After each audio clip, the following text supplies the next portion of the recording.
इतर लोकांसाठी आपण नेहमीच महत्त्वाचे असू असं नाहीये. त्यामुळे आपण स्वतःसाठी महत्त्वाचं असायला पाहिजे. स्वतःला इम्पॉर्टंट द्यायला शिका. स्वतःच्या सोबतीत आनंद लुटायला शिका. स्वतःची काळजी घ्या आणि नेहमी ना स्वतःसोबत पॉझिटिव्ह बोलत जा. स्वतःसोबत बोलत जा. स्वतःला गोष्टी सांगत जा. स्वतःचा स्तंभ आहे तो तुम्ही स्वतःच बना. तुमच्या ज्या महत्त्वाच्या गरजा आहे त्या तुम्ही स्वतःच पूर्ण करायला शिका आणि दुसऱ्यांवर अवलंबून राहूच नका. आज आपण आजच्या व्हिडिओमध्ये असंच काहीशा वेगवेगळ्या विचारांनी व्हिडिओला सुरुवात केलेली आहेत आणि आज जे आहेत ना ते तुमच्यासोबत आपण तर होममेकर्सची लाईफ म्हणजे गृहिणींची लाईफ कशी असते आणि त्याचबरोबर मी माझी लाईफ कशी एन्जॉय करते, काम कशी करते ते तुमच्यासोबत शेअर करत आहे. तर व्हिडिओ शेवटपर्यंत बघत राहा. तर आपल्या ज्या घरातले कामं आहेत त्या कामांमध्ये पण आपल्या स्वतःला वेळ कसा द्यायचा आणि मी माझ्या स्वतःसाठी वेळ कसा काढते हे तुम्हाला व्हिडिओत बघून कळेलच. तर सकाळी ना सगळं जसं की मुलं स्कूलला गेले त्यानंतर ऊन असतं आणि हेअर वॉश केलेले होते त्यामुळे हेअर सुकवणं पण तितकंच गरजेचं आहे आणि जर तसेच केस जर बांधून ठेवली ना तर भरपूर माझं डोकं दुखतं आणि आपल्याला व्हिटॅमिन डीची गरज पण असते.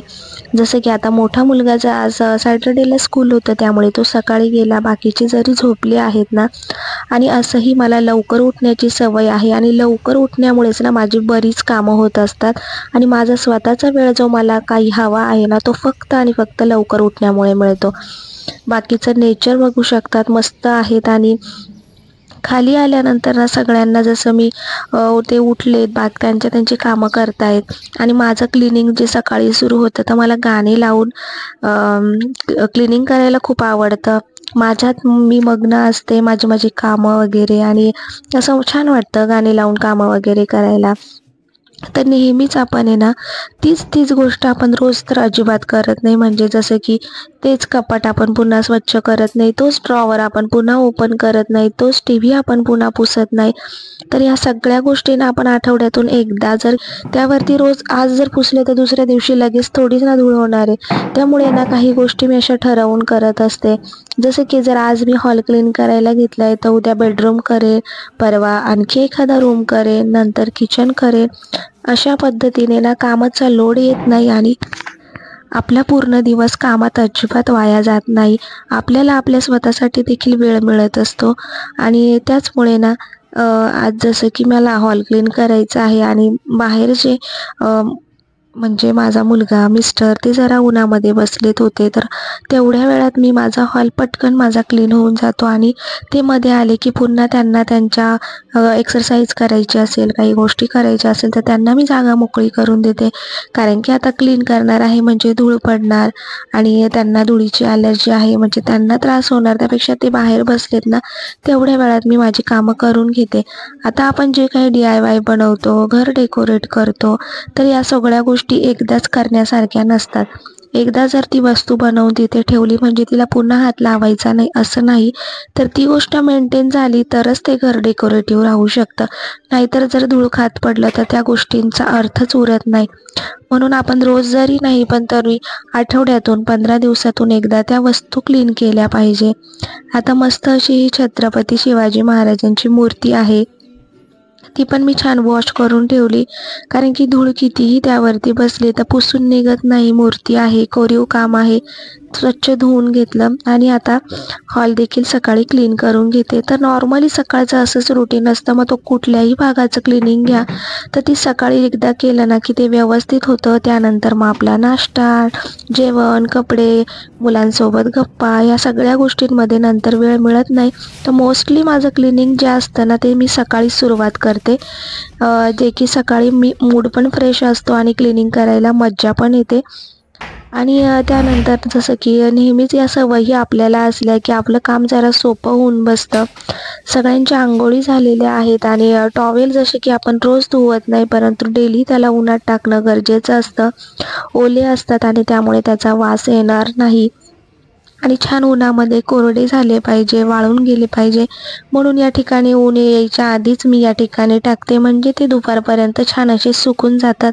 तर नेहमीची ही सवय आहे जी की बाकीच्या कामांबरोबर आपल्याला प्रत्येकालाच असते ही सवय. सो असं काही काही छोट्या छोट्या गोष्टी आहे की ज्या मी डेली रुटीनमध्ये फॉलो करत असते. आता वरती बेडरूम आहे, वरती जरी कोणी झोपत नसलं ना तर वरती ते सगळं घर असं कायम बंद अजिबात ठेवत नाही. आले की त्याच्या खिडक्या पडदे बाजूला करणार, म्हणजे घरामध्ये देखील छान असं फ्रेश वातावरण सकाळी सकाळी आलं.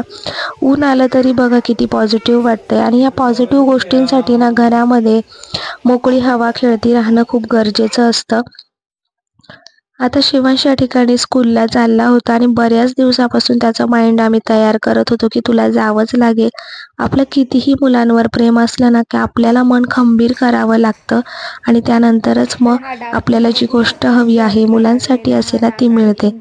आता तुमच्यासोबत एक रेमेडीज शेअर करणार आहे जी की शर्टला इंक लागलेली होती आणि ती काढणं खूप गरजेचं होतं. आणि लागल्या लागल्या मग लगेचच मिस्टरांचं शर्ट ते बोलले की माझं खूप फेवरेट शर्ट आहे आणि ते मला पाहिजे, त्यामुळे लगेच म्हटलं चला लगेच काढून द्या, मी लगेच क्लीन करायला घेते.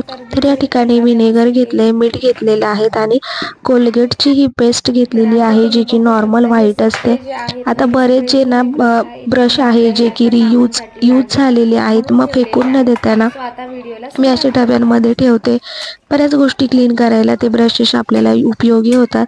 व्हिनेगरचे फायदे सांगावे तितके कमीच आहे. आणि मागच्या क्लिनिंगच्या दिवाळीच्या व्हिडिओत तुम्ही बघितलं असेल की व्हिनेगरचा आपल्याला किती उपयोग होतो, जेवणातच नाही तर अशा बारीक सारीक गोष्टींमध्ये देखील. आता या शर्टला मी व्हिनेगर लावल्यानंतर त्यावरती मीठ लावून ना ते थोडंसं चोळून घेतलं आणि ही जी पेस्ट आहे कोलगेटची व्हाईट त्याने ब्रशला लगेच पेस्ट लावलेली आहेत आणि छान असं क्लीन करून घेते, घासून घेते. आता लगेच लागलेला जो इंकचा डाग होता ना त्यामुळे इंक ती ओली होती आणि त्यामुळे खूप फास्टली ते निघून चाललेलं होतं.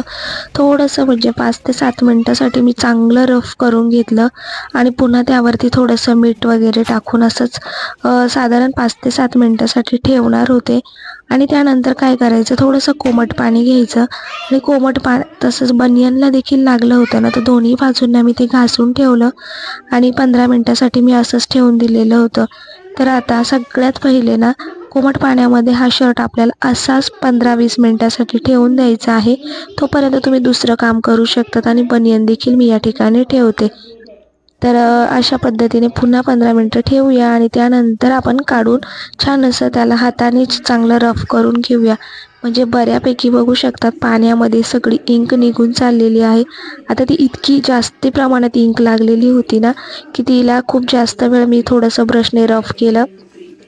आता ज्याच्याकडे व्हिनेगर वगैरे नसेल ना त्यांच्यासाठी आणखी एक खूप चांगला उपाय आहे, तो म्हणजे ना तुम्ही यावरती आपलं जे विमचं लिक्विड आहे ते घाला, त्याच्यावरती खायचा सोडा आणि लिंबाने त्यावरती घासून घ्या.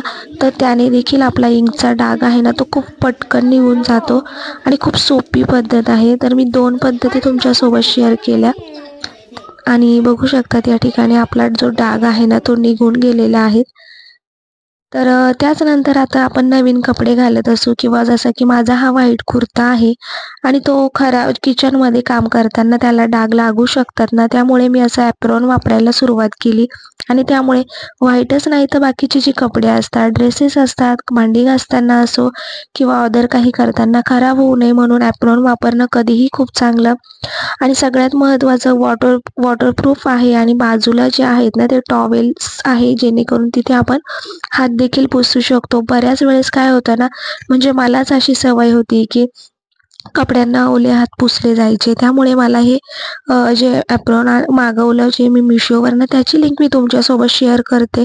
फक्त 142ला मिळालं आणि खूप चांगली क्वालिटी आहे. बाजूला जे व्हाईट दिसतंय ते टॉवेल आहे जेणेकरून तिथे हात आपण क्लीन करू शकतो आणि त्यामुळे आपल्याला वेगळा टॉवेल जवळ ठेवायची गरज पडत नाही आणि तुम्ही आठवड्यातून एकदा ते छान वॉश करू शकतात. वॉटरप्रूफ आहे त्यामुळे भांडे घासताना देखील तुम्हाला खूप जास्त उपयोगी पडतं. तेलकट डाग तुमच्या ड्रेसेसला लागत नाही. सणावाराला तुम्ही नवीन कपडे घातले तरी तुम्ही ॲप्रॉन घालून जेवण बनवू शकतात. कुठलीही कामं तुम्ही करू शकता. त्यामुळे ही चांगली एक सवय लागलेली आहे. त्यामुळे तुम्हाला जर हवं असेल तर तुम्ही देखील मागवू शकतात किंवा तुम्हाला घरच्याच कपड्यांमध्ये तुम्ही घरी देखील शिवून घेऊ शकता, स्टिच करून घेऊ शकतात आणि ही एक चांगली सवय आपल्याला लागते. तर तुम्हाला हा माझा डेली होममेकरचा व्हिडिओ आवडला असेल तर व्हिडिओला लाईक, शेअर, सबस्क्राईब करायला विसरू नका. तर गृहिणी नाही तर छान असं स्मार्टली होममेकर्स आपण बनूया आणि स्मार्टली घरातल्या कामं बोर न होता आणि कंटाळा न येता आपण आपली घरातली कामं देखील व्यवस्थित पार पाडू शकतो. तर भेटूया पुन्हा नवीन ब्लॉगमध्ये. Bye bye.